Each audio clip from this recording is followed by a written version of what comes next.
Hola, quiero hablar contigo hoy acerca del concepto de la autoridad de la Biblia para la Iglesia. Es la verdad que todos tenemos una autoridad, y para los cristianos, para la fe cristiana, nuestra autoridad es basada en la revelación de Dios. Por ejemplo, en 1 de Corintios, capítulo 2, versículo 5, Pablo escribió estas palabras. Vuestra fe no está fundada en la sabiduría de los hombres, sino en el poder de Dios. Es interesante que el mundo no reconoce la autoridad de Dios o de la Biblia. Por eso, tenemos que recordar que en 1 de Corintios capítulo 1, versículo 21, Pablo escribió estas palabras. Pues ya que en la sabiduría de Dios, el mundo no conoció a Dios mediante la sabiduría, agradó a Dios salvar a los creyentes por la locura de la predicación. Ahora, para los cristianos, no tenemos opción aparte de tener la autoridad de Dios en la palabra de Dios. Nuestra autoridad última es la palabra de Dios. En 2 de Timoteo, capítulo 3, versículo 15 hasta 17, Pablo escribió estas palabras. Desde la niñez has sabido las sagradas escrituras, las cuales te puedan hacer sabio para la salvación por la fe que es en Cristo Jesús. Toda la escritura es inspirada por Dios y útil para enseñar, para redarguir, para corregir, para instruir en justicia, al fin de que el hombre de Dios sea perfecto y plenamente preparado para toda buena obra. De estas cosas hay ciertas implicaciones importantes para nosotros.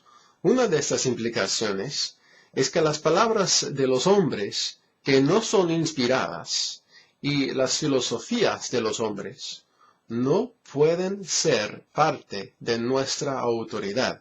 Tenemos que rechazar estas ideas. La palabra de Dios dice en Jeremías capítulo 23, versículo 16, estas palabras. Así ha dicho Jehová de los ejércitos: no escuchéis las palabras de los profetas que os profetizan. Os alimentan con vanas esperanzas, hablan visión de su propio corazón, no de la boca de Jehová. Otra implicación de esta enseñanza de la autoridad de la palabra de Dios es que las tradiciones de los hombres tampoco pueden tener autoridad para los cristianos. Eso es lo que Jesús dijo en Mateo 15, versículo 6.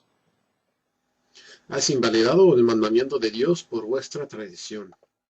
Ahora, la pregunta para nosotros es esta. ¿Dónde está la palabra de Dios?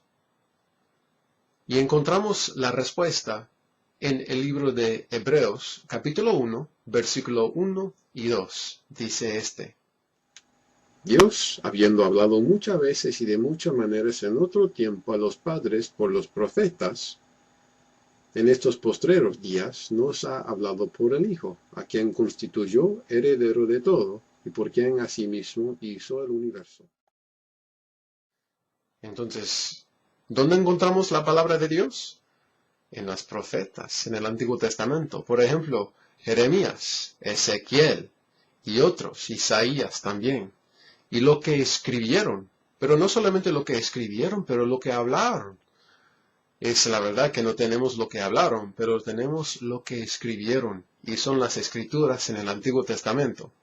También tenemos la expresión más gloriosa de la palabra de Dios, Jesucristo mismo. Él es la palabra de Dios. En Juan capítulo 1, versículo 1 nos dice que Él es la palabra que estaba con Dios y es Dios. También tenemos los apóstoles que escribieron las escrituras. Y eso es lo que Pablo dijo acerca de sus escrituras y lo que escribió él en 1 de Corintios 14, versículo 37. Si alguno se cree profeta o espiritual, reconozca que lo que os escribo son mandamientos del Señor. Cristo edifica a su iglesia sobre el fundamento de algo. Y esta fundación es una fundación específica.